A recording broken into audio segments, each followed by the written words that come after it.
تم سب بچے بیٹھے ہو، والدین کو اپنی جنت بنا لو، ماں باپ کو اپنی جنت بنا لو، ان کی دعا لے لو۔ میرے نبی نے فرمایا کاش میری ماں زندہ ہوتی۔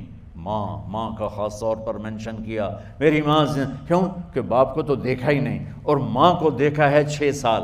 میری ماں زندہ ہوتی اور میں عشاء کی نماز کے مصلی پہ کھڑا ہوتا اور میرے گھر سے میری ماں کہتی محمد، تو میں ماں کے لیے نماز توڑ دیتا۔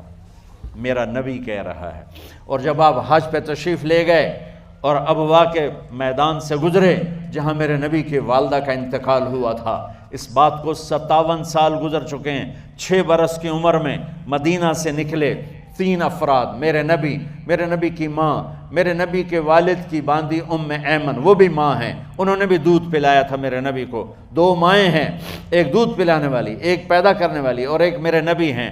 جب ابوا کے پہاڑوں میں پہنچے تو اچانک ہارٹ اٹیک سے حضرت آمنہ 25 سال کی عمر میں انتقال فرما گئیں، اور میرے نبی نے اتنا اس کا غم لیا۔ 6 سال کا بچہ، میں سن 2000 میں وہاں گیا تھا، میرے آنسو نہیں رکنے کو آ رہے تھے کہ کہاں میرے نبی کی ماں کو اللہ نے اٹھایا، نہ کوئی آسرا، نہ کوئی سہارا، نہ کوئی رشتہ، نہ کوئی جھولی، نہ کوئی چھاؤں، ایسے تنہا یتیم کر دی۔ جب ان کو پتھروں میں دبا کے نیچے اترے، ام ایمن کو سے ہاتھ چھڑا کر بھاگے اور اوپر پہاڑی پہ چڑھ گئے۔ جب ام ایمن پیچھے گئیں تو ام ایمن نے کیا دیکھا کہ ابوا کے پہاڑ بھی رو رہے ہوں گے، آپ ماں کی قبر کو چمٹ کے ایسے اوپر لیٹے ہوئے تھے، قبر کو پکڑا ہوا تھا، اوپر لیٹے ہوئے تھے۔ جب ام ایمن قریب آئیں تو سنا آپ کہہ رہے تھے اماں جی، آپ کو تو پتہ تھا آپ کے سوا میرا کوئی نہ تھا، آپ مجھے چھوڑ کے کہاں چلی گئی، کیوں چلی گئی؟ 6 سال کا بچہ پہلی موت دیکھ رہا ہے تو ان کو سمجھ میں نہیں آ رہا کہ میری ماں کے ساتھ ہوا کیا ہے۔ ام ایمن نے اٹھانا چاہا، آپ نے اٹھنے سے انکار کر دی۔ اس صدمے کو سینے میں لیے ہوئے 57 سال کے بعد، 7ویں دن بندہ رو نہیں سکتا، رونا ہی چاہے تو رونا نہیں آمدا، 57 سال کے بعد آپ اس وادی سے گزرے، اپنے اونٹنی کو ماں کی قبر کی طرف موڑ دیا، اور ان پلرز کو 3 گنا کرو تو وہ پہاڑ بنتا ہے، چھوٹی پہاڑی تھی۔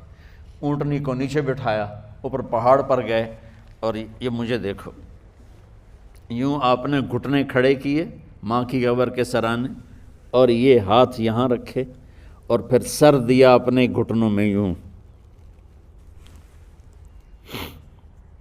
پھر رونا شروع کیا۔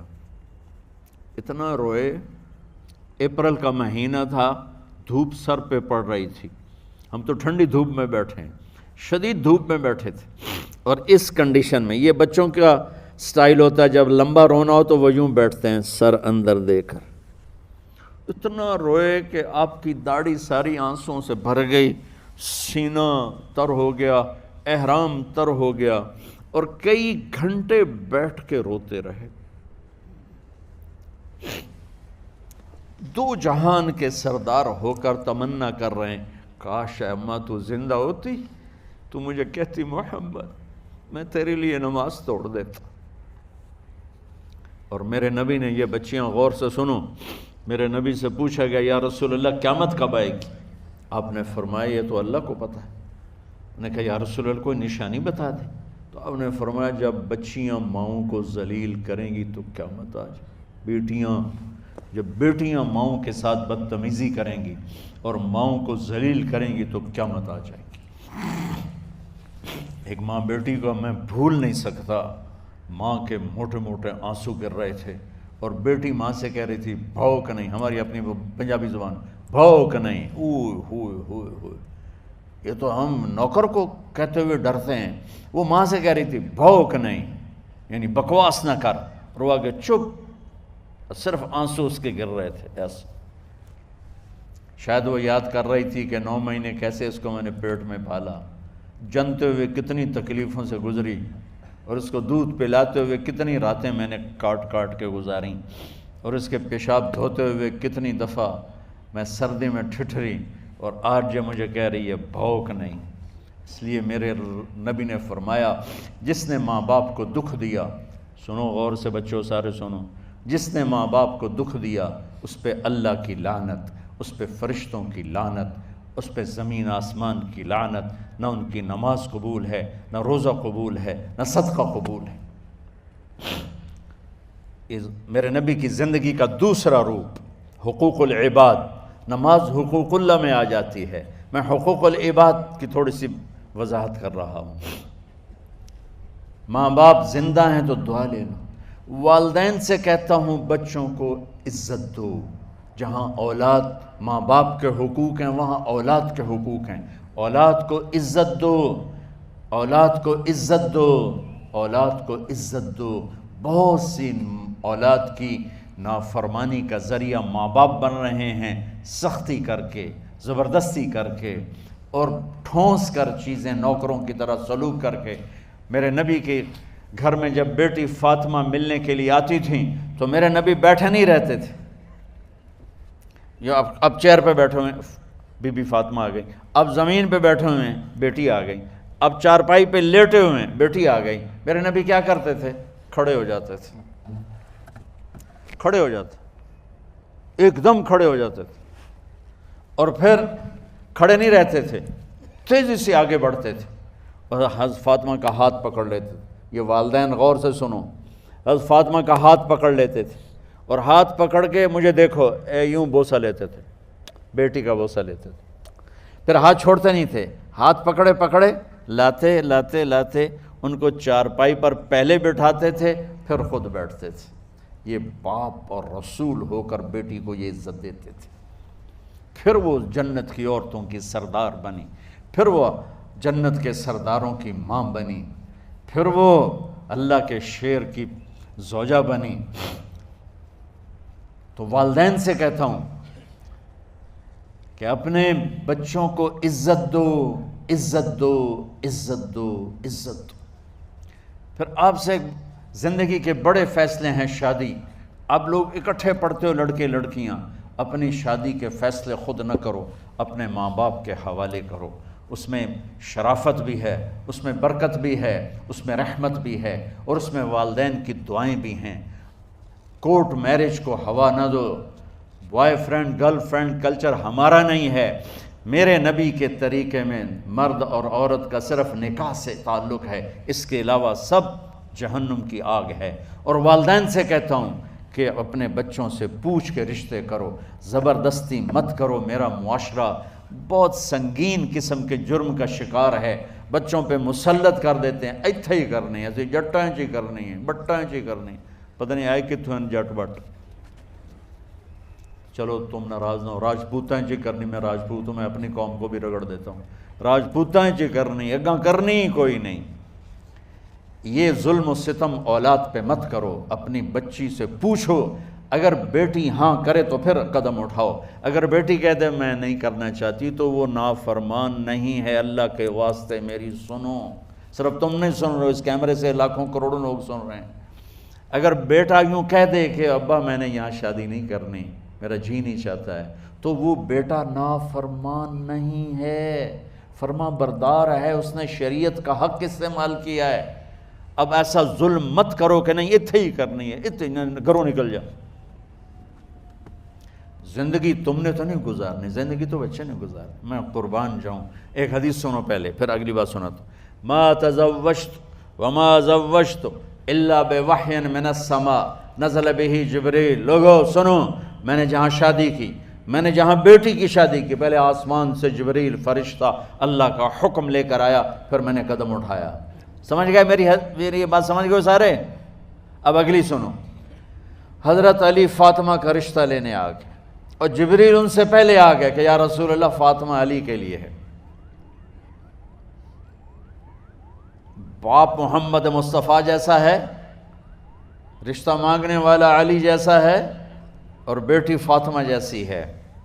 اور آپ پوچھتے ہیں علی کیسے آئے؟ وہ شرم کی وجہ سے کچھ کہہ نہ سکے، چپ۔ آپ کو تو پتہ تھا، آپ نے فرمایا فاطمہ کے رشتے کے لیے آئے ہو؟ کہا جی۔ تو جبریل تنال بیٹھا ہوا ہے کہ یا رسول اللہ اتھے ہی کرنا ہے، آپ نے ہاں نہیں کی، آپ نے کہا انشاءاللہ، اور یہ کہہ کر اٹھ گئے۔ انشاءاللہ نبی کا ہاں ہی ہوتا ہے، لیکن جبریل کے آنے کے باوجود اور اللہ کے کہنے کے باوجود میرے نبی کو بھی پتہ ہے کہ یہ رشتہ یہاں کاتب تقدیر نے لکھ دیا ہے، لیکن امت کو سبق سکھانے کے لیے آپ گھر تشریف لے گئے۔ بیٹی فاطمہ کہ جی یا رسول اللہ، کہا علی کا رشتہ آیا ہے، میں ہاں کر دوں؟ سبحان اللہ۔ میں اپنے دیہاتی بچیوں پہ مجھے رونا آ گیا کہ جنہیں پتہ ہی نہیں ہوتا سانو کہیں نال بندے پہ جانور ہے یا انسان ہے۔ علی جیسا داماد، چلو علی کو چھوڑو، فاطمہ کو چھوڑو، جبریل آیا بیٹھا ہے، جبریل آیا بیٹھا ہے۔ اس کے بعد فاطمہ سے پوچھنے کی کیا بات؟ جبریل آ کر کہہ رہا یا رسول اللہ، اللہ کہہ رہا ہے فاطمہ علی کے لیے ہے اور علی فاطمہ کے لیے ہے، اور پھر آپ کہتے ہیں بیٹی فاطمہ ہاں کر دو۔ ہماری تو آج کی بیٹیاں انکار نہیں کرتی، چپ کر کے گاں ماش طرح بن چھڑ دین کلے نال۔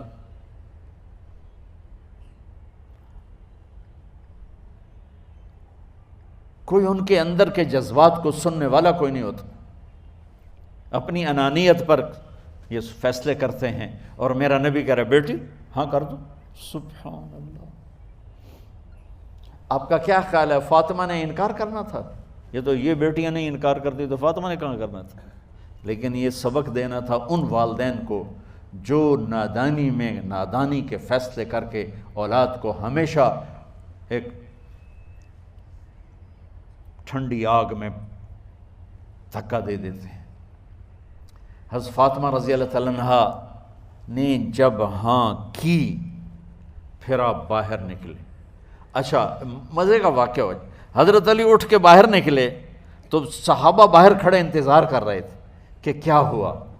حضرت علی کو بھیجنے والے تھے عبد الرحمن بن عوف، پہلے ابو بکر گئے تو آپ نے انکار کر دیا، عمر گئے رشتہ مانگا، آپ نے انکار کر دیا۔ عبد الرحمن بن عوف نے علی سے کہا آپ جائیں، آپ کا رشتہ رد نہیں ہوگا۔ کہنے لگے میرا تو ذاتی گھر بھی کوئی نہیں، مجھے کہاں سے رشتہ ملے گا، میں تو بالکل غریب ہوں۔ کہا نہیں تم جاؤ۔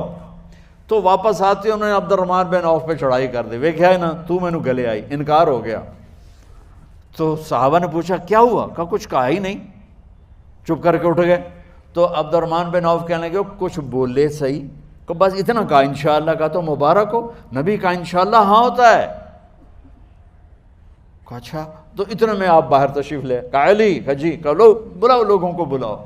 ساری مسجد بھر گئی، آپ کی ساری مسجد فل ہو گئی۔ آپ ممبر پہ کھڑے ہوئے علی کو سامنے بٹھایا، کہا لوگو یہ جبریل میرے پاس اللہ کا پیغام لائے ہیں کہ میں فاطمہ بنت محمد کا نکاح علی کے بن ابی طالب کے ساتھ کر دوں۔ پھر آپ نے خطبہ پڑھا اور کہا کہ علی، ہائے ہائے ہائے، میں نے فاطمہ بنت محمد کو 400 درہم مہر کے عوض تیرے نکاح میں دیا، تو نے قبول کیا؟ حضرت علی نے زور سے نعرہ لگایا میں نے قبول کیا، اور سجدے میں چلے گئے، اللہ کا شکر کا سجدہ ادا کیا۔ پھر میرے نبی نے وہیں سارے مجمع کو شہد کا شربت پلایا اور تازہ کھجوریں کھلائیں، اور پھر جب رخصتی ہوئی تو آپ نے حضرت علی سے فرمایا کہ آپ آ کے لے جاؤ۔ پھر آپ نے حضرت ام سلمہ، حضرت حفصہ اور جناب حضرت عائشہ رضی اللہ تعالیٰ عنہ، ان تینوں کو بلا کر فرمایا تمہیں پتہ ہے نا مجھے فاطمہ سے کتنا پیار ہے، تو تم فاطمہ کو دلہن بناؤ، اس کی تیاری کرواؤ، اسے دلہن بناؤ۔ تو ان تینوں نے حضرت فاطمہ کو دلہن بنایا۔ پھر آپ نے حضرت علی کو پیغام بھجوایا، وہ تشریف لائے، اپنی اونٹنی لے کر آئے، حضرت عقیل ساتھ ہے، سلمان فارسی ساتھ ہے، اور دروازے پر اونٹنی بٹھائی، آپ علی کو اندر لے گئے اور یوں فاطمہ کا ہاتھ پکڑ کے علی کے ہاتھ میں دے کر فرمایا علی تمہیں نبی کی بیٹی مبارک۔ سبحان۔ پھر آپ نے کہا میری بیٹی فاطمہ، مجھے اپنے خاندان میں جو سب سے زیادہ محبوب تھا میں نے تیرا ہاتھ اس کے ہاتھ میں دے دیا ہے۔ والدین سے کہتا ہوں اپنے نبی کی زندگی پڑھو۔ میرا درد ہے کہ ہماری ثقافت میں اسلام داخل نہیں ہوا، ہمارے عبادت میں اسلام آ گیا، بہت سارا مجمع مرد عورتوں کا نمازی ہے، حاجی ہے، عمرے کرتے ہیں، لیکن ثقافت میں نبوت کی جھلک دکھائی دے، ثقافت میں اللہ کا نبی دکھائی دے، وہ نہیں ہے۔ زندگی بیت گئی اس انتظار میں، مدت سے لگ رہی تھی لب بام ٹک ٹکی، تھک تھک کے گر گئی نگہ انتظار آج، پتہ نہیں کب صبح ہوگی۔ چلو کہتے تو جائیں مجھے ہے اگرچہ بت ہیں جماعت کی آستینوں میں، مجھے ہے حکم اذان لا الہ الا اللہ۔ والدین کے ذمہ ہے اولاد کو عزت دینا، ان کے سب سے بڑی خواہش میں ان کا احترام کرنا کہ زندگی انہوں نے گزارنی ہے، اور آپ کے ذمہ ہے والدین کے آگے سر جھکا دینا۔ اللہ کے واسطے کورٹ میرجز اور خفیہ شادیاں یہ نہ ہماری ثقافت ہے نہ یہ انسانیت ہے۔ ہمیشہ دکھ دردوں میں زندگی گزرتی ہے کہ اصل زندگی تو موت کے بعد آنے والی ہے۔ تو والدین پڑھیں شریعت کو، اولاد بھی پڑھے اپنے نبی کی زندگی کو۔ ایک شخص حضرت عمر کے پاس آیا ایک بیٹے کو لے کر، کہا امیر المومنین یہ میرا بیٹا بڑا نافرمان ہے اور مجھے بہت تنگ کرتا ہے۔ حضرت عمر کے پاس لاٹھی ہوتی تو انہوں نے یوں اٹھائی، وہ کہنے لگا حضور معافی دیا جائے، ایک میری گل سن لو۔ آپ نے فرمایا کیا؟ کہنے لگا ماں پیو دے بڑے حق ہیں، بالکل ٹھیک ہے، پر کوئی ساڈا حق بھی ہے ماں پیو تے؟ آپ نے کہا ہاں۔ آپ نے کہا ہاں۔ کہنے لگے ذرا وہ بتا دیں۔ کہا پہلا حق ہے اچھی ماں تلاش کرے، نیک عورت تلاش کرے۔ دوسرا حق یہ ہے نام اچھا رکھے۔ تیسرا حق یہ ہے اس کو قرآن کی تعلیم دے۔ کہا جی پھر سن لو حضرت جی، میرے پیو کو پوچھو اس حبشی عورت نال شادی کر کے مینوں حبشی ماں دیتی، انہوں کوئی عرب ماں ہی نہیں لتی۔ میرا پہلا حق اس مارے ہے۔ دوسرا سن لو، اس نے میرا نام جولان رکھا ہے، جولان گندگی کے کیڑے کو کہتے کہ اس نے میرا نام جولان رکھا ہے۔ اور تری سن لو، اس آج تے مینوں قرآن دی شکل نہیں وکھائی۔ حضرت عمر ہوئی سوٹا وہ دے سر تے پھیر دے کہ پہلے تیری مالش کراں پھر ایدی کر سکتا۔ تو آج کے والدین بھی اپنی اولاد کے بارے میں بہت بہت بہت غافل ہیں، اور اولاد کا بھی حال یہی ہے، چونکہ ماں کیا ہے، باپ کیا ہے، اولاد کیا ہے، یہ شریعت، یہ قرآن بتاتا ہے، یہ میرے نبی کی زندگی بتاتی ہے۔